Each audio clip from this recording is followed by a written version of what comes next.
ሰላም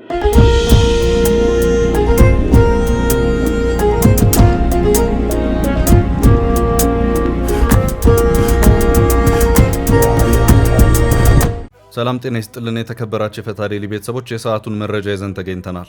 እንደተለመደው አንኳር ጉዳዮችን በቅድሚያ በማስተዋወቅ ወደ ዝርዝሩ እናልፋለን። በምስራቅ አርሲ ዞን ሁለት ወረዳዎች እሁድና ሰኞ ዕለት በተፈጸሙ ጥቃቶች 13 ሰዎች መገደላቸውን እንደዚሁም አብያተ ክርስቲያናት ላይም ከፍ ያለ ጉዳት መስተናገዱን የተመለከቱ መረጃዎች የወጡ መሆኑ የሚታወስ ነው። ከዚሁ ጋር በተያያዘም የኢትዮጵያ ኦርቶዶክስ ተዋሕዶ ቤተክርስቲያን ፓትርያርክ አቡነ ማትያስ ዝምታቸውን ሰብረው መልእክታቸውን ያስተላለፉ መሆኑን እንመለከታለን። በዚሁ ዙሪያ ሌሎች አዳዲስ መረጃዎችም ወጥተዋል። በተጨማሪም በትግራይ ክልል ወጣቶችን እያፈነ ያለውና ከፍተኛ ስጋት የፈጠረው አስገዳጅ ወታደራዊ ምልመላ ዓለም አቀፍ ጥሪ አስነስቷል። ህወሓትም በጽኑ ያወገዘው ይኸው አፋጣኝ ጥሪ ዓለም አቀፍ ተቋማት በአስቸኳይ ጣልቃ እንዲገቡ ጥያቄ ያቀረበ መሆኑንም ይዘናል። በአሜሪካ እስራኤልና ኢራን ጦርነት ሳቢያ የዓለም 20 በመቶ ነዳጅ መተላለፊያ የሆነው የሆርሙዝ ሰርጥ ከስራ ውጭ መቆየቱ ይታወቃል። አሁን ላይ ጥቂት መርከቦች ብቻ እየተላለፉበት ባለው ሆርሙዝ የኢትዮጵያ ንብረት የሆነችው አሶሳ መርከብ ሰርጡን ማቋረጧ ተሰምቷል። እንዲሁም ለወራት ከአዲስ አበባ ወደ ኩዌት ተቋርጦ የነበረው በረራ ሊቀጥል ስለመሆኑ መረጃ ይዘናል። በጥንቅራችን ከተካተቱት ዕለታዊ መረጃዎች መካከልም የአሜሪካና የኢራን ጦርነት ዳግም ማገርሸትን ይመለከታል። ሁለቱም ኃይሎች በድሮኖችና ሚሳይሎች የታገዘ የተኩስ ልውጦችን በማድረግ አንዱ ሌላውን አጥቅቷል። ነገሮች ወደ ለየለት ጦርነት ሊያመሩ ይችላሉም የሚለው ስጋት እንዳየለ ነው። በተጨማሪም የቀድሞውን የኢራን መንፈሳዊ መሪ አያቶላ ካሚኒ የቀብር ስነ ስርዓት የተመለከተን መረጃ ይዘናል። መልካም ቆይታ እያለን አሁን በቀጥታ ወደ ዝርዝር የጥንቅሮቻችን መረጃዎች እንውሰዳችሁ።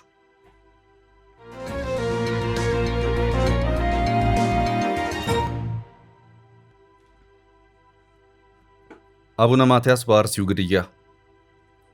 ሰሞኑን በአርሲ የኢትዮጵያ ኦርቶዶክስ ተዋሕዶ ቤተክርስቲያን ምዕመናን ላይ የደረሰውን ጥቃትና ግድያ ተከትሎ የኢትዮጵያ ኦርቶዶክስ ተዋሕዶ ቤተክርስቲያን ፓትርያርክ አቡነ ማትያስ ቀዳማዊ ድምፃቸውን አሰምተዋል። በአርሲ ሀገረ ስብከት በቤተክርስቲያናትና በኦርቶዶክሳውያን ላይ የደረሰውን ጥቃት በማስመልከት ዛሬ ግንቦት 26 ቀን 2018 ዓ.ም ባስተላለፉት አባታዊ የሐዘን መልእክት የጸጥታ አካላትና ኃላፊዎች ከምንም በላይ በታሪክ የሚጠየቁት በስልጣን ዘመናቸው ለዜጎች ደህንነት በሚከፍሉት ዋጋ መሆኑን እንዳስገነዘቡም የአዲስ ማለዳ ዘገባ አመላክቷል። በአርሲ ሀገረ ስብከት በቅድስት ቤተ ክርስቲያንና በምዕመናን ላይ እየደረሰ ያለው መከራ እያበቃ ሳይሆን እየሰፋ በመምጣቱ የጸጥታ አካላትና በየመዋቅሩ ያሉ ኃላፊዎች የጥቃት ሰንሰለቱን በማስቆምና ወንጀለኞችን ለሕግ በማቅረብ ከታሪክ ባለዕዳነት ይድኑ ዘንድ የኢትዮጵያ ኦርቶዶክስ ተዋሕዶ ቤተ ክርስቲያን አበክራ ታሳስባለች ማለታቸውም ታውቋል። ፓትርያርኩ በመልእክታቸው በአርሲ ሀገረ ስብከት በአስኮ፣ በሽርካ፣ በሆንቆሎ፣ በዋቤና በሙኔሳ ወረዳዎች በመንፈስ ቅዱስ ልጆቻቸውና በቅድስት ቤተ ክርስቲያን ላይ የደረሰውን አሰቃቂ ጥቃት የሰሙት በተሰበረ ልብ መሆኑን እንደገለጹም ተመላክቷል። በዚሁ ጥቃትና የሰዎች ግድያ ዙሪያ እስካሁን ባለው ሁኔታ በመንግስት በኩል የተባለ ምንም ነገር የለም። ቢቢሲ አማርኛው ድረገጽ ባሰባሰበው መረጃ የተለያዩ አካላትን ለማናገር ጥረቶችን አድርጌያለሁ ብሏል። የምስራቅ አርሲ ሀገረ ስብከት ዋና ስራ አስኪያጅ ሊቀ ትጉሃን ቀሲስ ከፍ ያለው ሸንቁጤ በዚሁ ዙሪያ ለቢቢሲ ማብራሪያቸውን ከሰጡት ሰዎች መካከል ናቸው። ጥቃቱን ያደረሰው አካል ማን ነው የሚለው ጉዳይ አነጋጋሪ ሆኖ እንደቀጠለ ነው። የምስራቅ አርሲ ሀገረ ስብከት ዋና ስራ አስኪያጅ ሊቀ ትጉሃን ቀሲስ ከፍ ያለው ሸንቁጤ ለቢቢሲ በሰጡት ማብራሪያቸው ጥቃቱ የተፈጸመው በምን ምክንያትና በማን እንደሆነ ለይቶ ለመናገር አሁን አልችልም ሲሉ ተናግረዋል። በአካባቢው የጸጥታ አካላትና የሚያጣራ ቡድን ማክሰኞ ግንቦት 25 ቀን 2018 ዓ.ም መሰማራቱን ተናግረው ሁኔታዎች መረጋጋታቸውን ገልጸዋል።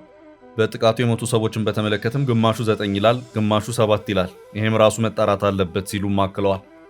በአካባቢው ግንቦት 23 እና 24 የተኩስ ሩምታ እንደተከፈተ ጥቆማ እንደደረሰባቸው መረጃው እንዳላቸው የተናገሩት ኃላፊው አንድ ቤተ ክርስቲያን ላይ የእሳት አደጋ መድረሱን በመግለጽ ይህንንም ወደ ቦታ የተሰማራ ቡድን አጣርቶ እንደሚያሳውቅ ተናግረዋል። የተፈጠረውን በዝርዝር ለማስረዳት አጣሪ ቡድኑ የሚያመጣውን መረጃ አይተው ለመናገር እንደሚመርጡ በመግለጽ ዝርዝር ከመናገር እንደተቆጠቡም ይኸው የቢቢሲ ዘገባ አክለው አመላክቷል። የቤተ ክርስቲያን አገልጋይ የሆኑት ግለሰብ በበኩላቸው በአካባቢው ባለፉት 6 ዓመታት በሸኔ ታጣቂዎች ጥቃት በተደጋጋሚ ሲፈጸም እንደነበር ገልጸው የተወሰኑ ግለሰቦች ራሳቸውን ለመከላከል በግላቸው መታጠቃቸውን ለቢቢሲ ተናግረዋል። የተወሰኑ ሰዎች ከታጣቂዎቹ ጋር ሲታኮሱ፣ ቀሪዎቹ ግን እየሸሹ ባሉበት ተገድለዋል ሲሉም አክለዋል። ከተገደሉት መካከል አስክሬናቸው ተነስቶ ያልተቀበረ አለ ያሉት የቤተ ክርስቲያኑ አገልጋይ ቀሪዎቹ ግን በተለያዩ አብያተ ክርስቲያናት በጅምላ መቀበራቸውን ተናግረዋል። ግንቦት 23 እና ግንቦት 24 በነበረው ጥቃት ከአድማ በታኝ ከሚሊሻ እንዲሁም ሙስሊም ከሆኑ የአካባቢው ነዋሪዎች የተገደሉ መኖራቸውን ጨምረው ገልጸዋል። የደረሰውን ጥቃትና ውድመት በተመለከተም በመንግስት በኩል መረጃ ለማግኘት ያደረግኳቸው ጥረቶች አልተሳኩም ሲልም ቢቢሲ አክሏል። ጥቃቱን አድርሷል የሚባለው የኦነግ ክፍልንም ለማናገር ያደረግኩት ጥረትም በውጤት አልተደመደመም ሲልም ቢቢሲ በዚሁ ዘገባው አክሏል። በአርሲ ዞን በተመሳሳይ ስፍራዎች በተደጋጋሚ እየተፈጸሙ ለሰዎች ሕይወት መጥፋትና ለንብረት ውድመት ምክንያት የሆኑ ጥቃቶች በማን እንደሚፈጸሙ እስካሁን ግልጽ የታወቀ ነገር የለም ያለው ቢቢሲ በዚሁ በተደጋጋሚ ጥቃቶችን በተለያዩ ጊዜያት የበርካታ ሰዎች ሕይወት እያለፈ መሆኑንም አመላክቷል።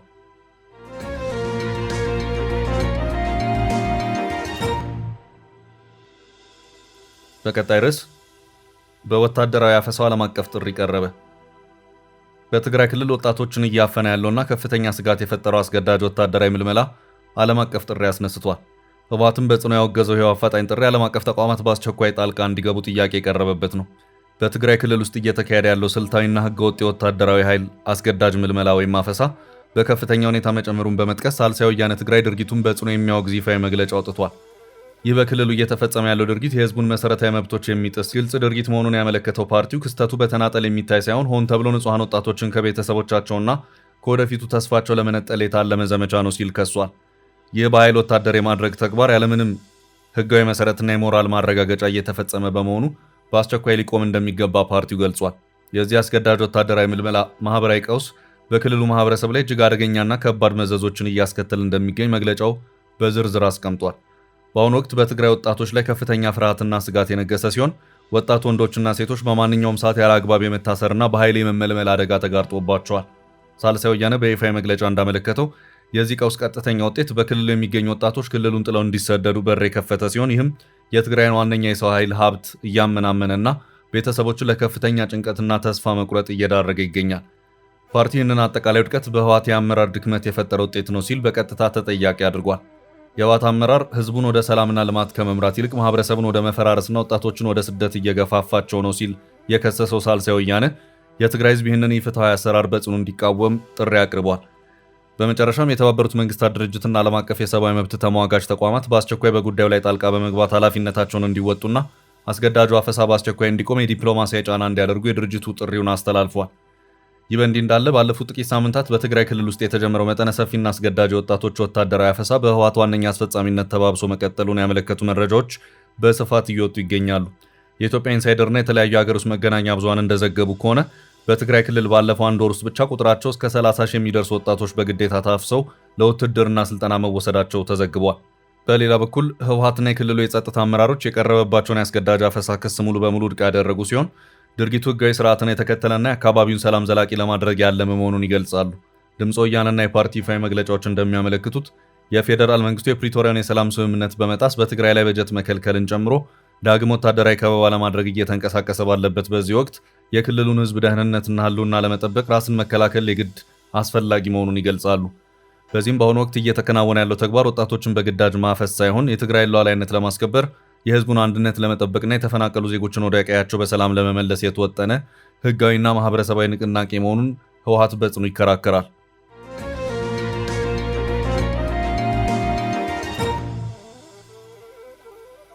በቀጣይ መረጃ የኢትዮጵያ መርከብ በሆርሙዝ በአሜሪካ እስራኤልና ኢራን ጦርነት ሳቢያ የዓለም 20 በመቶ ነዳጅ መተላለፊያ የሆነው የሆርሙዝ ሰርጥ ከስራ ውጭ መሆኑ ይታወቃል። በቅድሚያ ኢራን ሰርጡን በመዝጋት የመርከቦችን እንቅስቃሴ የገደበች ሲሆን ከቴህራን ፍቃድ ያገኙ መርከቦች ብቻ ሰርጡን እንዲያቋርጡ ተደርጓል። አሜሪካ በበኩሏ ሌላ ዙር ማዕቀብ በሰርጡ ላይ ያደረገች ሲሆን በተለይ የኢራን መርከቦችን ስትመልስና ስታባረር ከርማለች። ይህ ሁኔታ በቀጠለበት አስጊ ወቅት ሰርጡን አቋርጠው ከወጡ መርከቦች መካከል የኢትዮጵያ ንብረት የሆነችው መርከብ መገኘቷን የማሪታይም ዳታ መረጃ አሳይቷል። የኢትዮጵያ ባህር ትራንስፖርትና ሎጂስቲክስ ንብረት የሆነችው አሶሳ መርከብ ከሆርሙዝ ሰርጥ በቅርብ ርቀት ላይ በሚገኘው የኮርፋካን ወደብ በመድረስ ወሳኝ የሕክምናና የንግድ ጭነቶችን በተሳካ ሁኔታ ጭና ወደ ጅቡቲ መመለሷን ማይሺፕ ትራኪንግ እና ቬሰል ፋይንደር የተሰኙ የመርከብ ተከታታይ ገጾች አሳይተዋል። አሶሳ የተሰኘችው መርከብ መለያ ቁጥር IMO 9617387 ሲሆን ከተባበሩት አረብ ኤምሬትስ ወደብ ተነስታ የሆርሙዝ ሰርጥን በማቋረጥ ነው ወደ ጅቡቲ የደረሰችው። መርከቧ በኤምሬትስ ወደብ ላይ የነበራትን ቆይታ ያጠናቀቀችው ሚያዝያ 13 ቀን ሲሆን ሚያዝያ 19 ጅቡቲ ወደብ መድረሷን መረጃ ያሳያል። መርከቧ በአሁኑ ሰዓት ከሜይ 28 አንስቶ ወደ ህንድ በማምራት በካንዳላ ወደብ ላይ መቆሟንም መረጃው ይጠቁማል። የኢትዮጵያ ባህር ትራንስፖርትና ሎጂስቲክስ በአሁኑ ወቅት በአጠቃላይ በስራ ላይ ያሉ 10 መርከቦች ያሉ ሲሆን ተጨማሪ 6 መርከቦችን የመግዛት ሂደት ላይ ይገኛል። የድርጅቱ ሳምንታዊ መርከቦች ስምሪት እቅድ ወይም ዊክሊ ፍሊት ፖዚሽን እንደሚያሳየው ተጨማሪ ሌሎች 2 መርከቦች ወደ ኤምሬትስ ጅቡቲ መስመር እንደሚንቀሳቀሱ ይጠበቃል። በዚህ የድርጅቱ ሳምንታዊ መርከቦች ስምሪት እቅድ መሰረት ሌላኛዋ መርከብ ሺበሌብ በቀጣዩ ሰኔ ወር አጋማሽ ላይ ወደ ኤምሬትስ ወደብ ሰርጡን በማቋረጥ እንደምትጓዝ ያሳያል። በተመሳሳይ ጊቤ የምትሰኘው መርከብ በዚሁ የባህረ ሰላጤው መስመር ላይ የምትንቀሳቀስ ሲሆን በቅርቡ በሻርጃህ አካባቢ ስምሪት እንደነበራት መረጃ ያመለክታል። የኢራኑ ጦርነት የጀመረው ፌብሩዋሪ 28 ቀን ሲሆን የሆርሙዝ ሰርጥ የባህር ትራፊክ በቀን ከ60 መርከቦች ወደ ዜሮ በአንድ ጊዜ ወርዶ ነበር። አሁን ላይ በቀን እስከ 4 መርከቦች ብቻ ሰርጡን እንደሚያቋርጡ ይነገራል። ሰርጡን ለማቋረጥ ከኢራን ይሁንታ ማግኘት ግድ የሚል ነው። እንደ ዓለም አቀፉ የማሪታይም ተቋም መረጃ መሰረት ጦርነቱ ከጀመረበት ዕለት አንስቶ ከ2000 በላይ መርከቦች ሰርጡን ማቋረጥ የማይቻል ሆኖባቸው ቆይቷል። አሁን ላይ 340 መርከቦች በአካባቢው ባሉ ወደቦች ላይ ቆመው የሰርጡ ደህንነት እስኪረጋገጥ በመጠባበቅ ላይ መሆናቸውን መረጃ ያመለክታል። የአሜሪካ ጦር 25 በመቶ የሚሆኑ ኢራን ያልሆኑ መርከቦችን ጥበቃ በማድረግ ሰርጡን እንዲሻገሩ ማድረጉን ይገልጻል። በተያያዘ መረጃ የኢትዮጵያ አየር መንገድ በኢራኑ ጦርነት ሳቢያ ወደ ኩዌት አቋርጦ የቆየውን በረራ በድጋሚ ሊጀምር መሆኑ ታውቋል። አየር መንገዱ ወደ ኩዌት እንደገና በረራ የሚጀምረው ከሰኔ 9 ጀምሮ መሆኑን ትላንት ባሰራጨው መረጃ ገልጿል።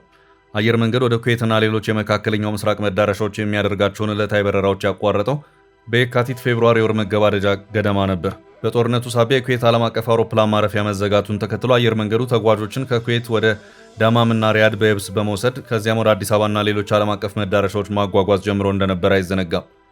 የኢትዮጵያ አየር መንገድ ወደ አፍሪካዊቷ ሞሪሸስም በሳምንት 3 በረራዎችን ሊጀምር መሆኑን በአንድነት አስታውቋል።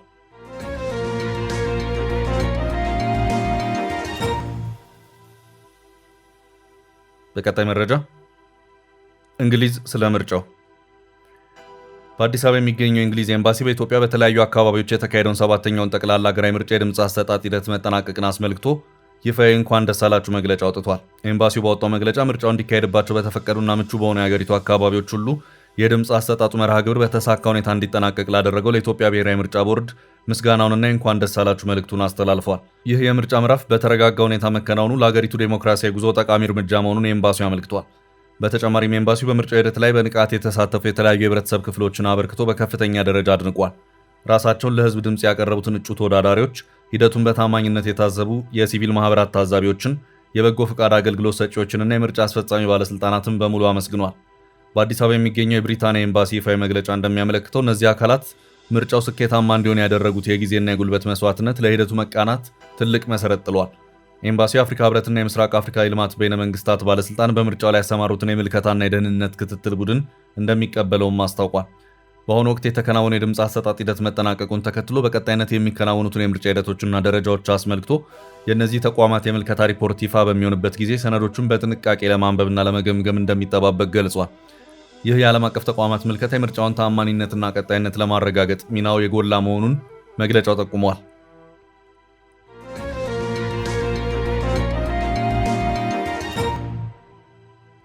በቀጣይ ርዕስ አሜሪካኖቹ ወደ ሶማሌላንድ እግር አብዝተዋል።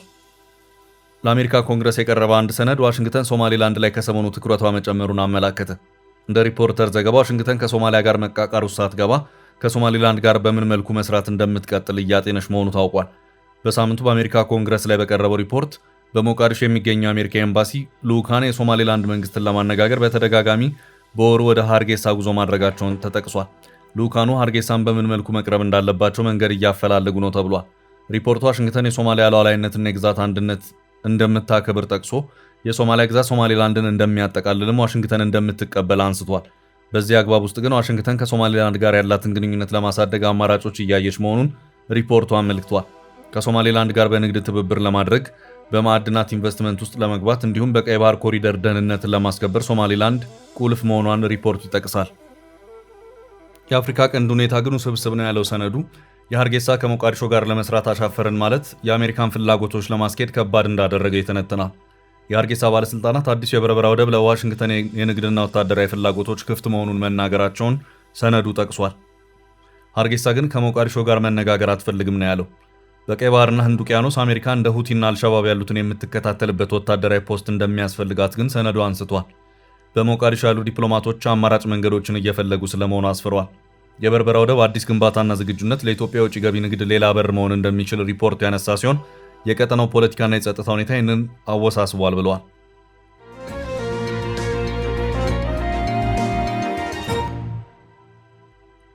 በቀጣይ መረጃ የአያቶላ ካሚኔ የመጨረሻው ሽኝት። ለዓለም መናወጥ ምክንያት የሆነው የአያቶላ ካሚኔ ልፈት ከተረጋገጠና ከረጅም መዘግየት በኋላ የ3 ቀናት ታላቅ የቀብር ስነ ስርዓት በይፋ ተደንግጓል።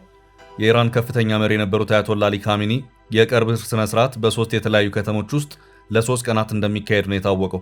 የቀድሞ መሪ ባለፈው የካቲት ወር መጨረሻ ላይ በአሜሪካና እስራኤል በተሰነዘረ ጥቃት ህይወታቸው ማለፉ የሚታወስ ሲሆን በመካከለኛው ምስራቅ በተቀሰቀሰው ጦርነትና በደህንነት ስጋት ምክንያት የቀብር ስነ ስርዓቱ ለረጅም ጊዜ መራዘሙ ይታወቃል። እንደ አውሮፓውያን አቆጣጠር በ1939 በማሻድ ከተማ ተወልደው በእስላማዊ አብዮት መስራች በአያቶላ ሩሆላ ኮሚኒ ስር ያለፉት አሊ ካሚኒ ከ1981 እስከ 1989 ሀገሪቱን በፕሬዝዳንትነት መርተዋል። በመቀጠልም ላለፉት 37 ዓመታት የኢራን ከፍተኛ መሪ በመሆን በመካከለኛው ምስራቅ ረጅሙን የስልጣን ዘመን ያስቆጠሩ ተደማጭና ሀያል ሰው ነበሩ።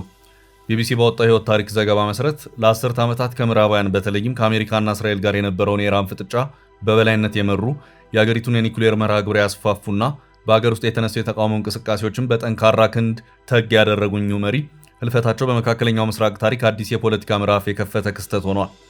ከህልፈታቸው በኋላም ይፋዊ ዝግጅቶች መጠናቀቃቸውን ተከትሎ የቀብር ሂደት በዋና ከተማዋ ቴህራን እንዲሁም በቅዱሳን ከተሞች ቁምና ማሻድ ውስጥ እንደሚከናወን ተረጋግጧል። የቀብር ስነ ስርዓቱ በሚካሄድባቸው ቀናት በዋና ከተማዋ ቴህራን ብቻ የ24 ሰዓታት የሽኝት መርሃ ግብር የሚኖር እስከ 20 ሚሊዮን የሚደርስ ህዝብ በዚህ ታሪካዊ ስነ ስርዓት ላይ ይሳተፋል ተብሎ ይጠበቃል። ዘኒውዮርክ ታይምስ ያወጣው ወቅታዊ መረጃ እንደሚያመለክተው የቴህራን ምክትል ከንቲባ መሐመድ አሚን ታቫኮሊዛዴህ እንደገለጹት የአያቶላ ካሚኒ አስክሬን በኑዛዜያቸው መሰረት የመጨረሻ የቀብር ስነ ስርዓት የሚፈጸመው በኢማም ሬዛ መቅደስ አቅራቢያ በማሻድ ከተማ ውስጥ ይሆናል። ከተለያዩ የእስልምና ዓለም ሀገራት በተለይም ከፓኪስታን፣ ከአፍጋኒስታን እና ከህንድ በርካታ ቁጥር ያላቸው ማህበረሰቦች በዚህ ስነ ስርዓት ላይ ለመታደም ወደ ስፍራው እንደሚመጡ ይጠበቃል። በአሁኑ ወቅት ይህንን ታላቅ የቀብር ስነ ስርዓት በሰላም ለማጠናቀቅ በኢራን መንግስት በኩል ልዩ የቅንጅት ኮሚቴ ተዋቅሮ የጸጥታና የሎጂስቲክስ ስራዎች በከፍተኛ ጥንቃቄ እየተከናወኑ ይገኛሉ። በአንጻሩ በሀገሪቱ አዲስ የተተኩት መሪ አያቶላ ሙጅተባ ካሚኒ ስልጣን ከያዙ ጀምሮ በአደባባይ አለመታየታቸው በኢራን የፖለቲካ ሽግግርና በክልላዊ ውጥረት ዙሪያ የተለያዩ ዓለም አቀፍ ትንታኔዎች እንዲሰነዘሩ ምክንያት ሆኗል። የቀብር ስነ ስርዓቱ በሰኔ አጋማሽ በእስልምና የቀን አቆጣጠር በሙሐረም መጀመሪያ ላይ እንደሚካሄድ ነው የተገለጸው።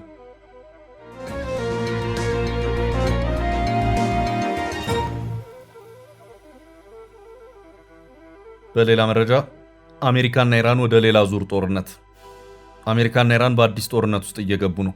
እስከ ዛሬም ድረስ ይህ ነው ሊባል የሚችል ውጤት ያልተገኘበት ድርድር እየተካሄደ ነው ቢባልም ይሁንና በሌላ አቅጣጫ ደግሞ አንዱ ሌላኛውን ማጥቃቱን እንደቀጠለ ይገኛል። በዚህም ከሰዓታት በፊት አሜሪካ ኢራንን ደሴቶች አጥቅታለች። እንደዚሁም ኢራንን በተመሳሳይ መልኩ በባህሬንና ኩዌት የሚገኙትን የአሜሪካ ወታደራዊ ቤዞችን እንዳጠቃች ዘገባዎች አመላክተዋል። አንዲት መርከብ የአሜሪካንን የባህር ላይ እገዳን ጥሳ ወደ ኢራን የሆርሙዝ ደሴት ወደሆነችው ካርግ ማምራቷ የአሁኑ የአሜሪካና ኢራን የተኩስ ልውውጥ ምክንያት መሆኑን የሲኤንኤን ዘገባ አመልክቷል። ያም ሆኖ በአሜሪካ በኩል አሁን የተደረገው የሁለቱ ሀገራት የተኩስ ልውውጥ እየተደረገ ያለውን ድርድር አደጋ ውስጥ የሚጥል አይደለም፣ ተረጋጉ እየተባለም ይገኛል። ትራምፕ ይህ በሚገባ ሳይታሰብበት እንደዚሁ በጀብተኝነት የተገባበት የኢራን ጦርነት በፍጥነት እንዲያከትም ጽኑ ፍላጎታቸው ነው። በዚህም ትራምፕ ነጋጠባ ወደ ሰላም ስምምነት እየተቃረብን ነው ቢሉም በኢራን በኩል ግን ዛሬም ነገሮች በጥንቃቄ እየታዩ ነው። ብዙም የመሯሯጥና የመቻኮል ሁኔታዎች እየታዩም አይደለም። የአሜሪካ ባህር ኃይል ወደ ኢራን ካርግ ደሴት ስታመራ በነበረች መርከብ ላይ ካደረሰው ጥቃት በተጨማሪ ነገሩን ያባባሰው ባህር ኃይሉ የኢራን ምድር ጦር ዋና የእዝ ማዕከል በሆነችው የከሰም ደሴት ላይ ሌላ ጥቃት መሰንዘሩ ነው።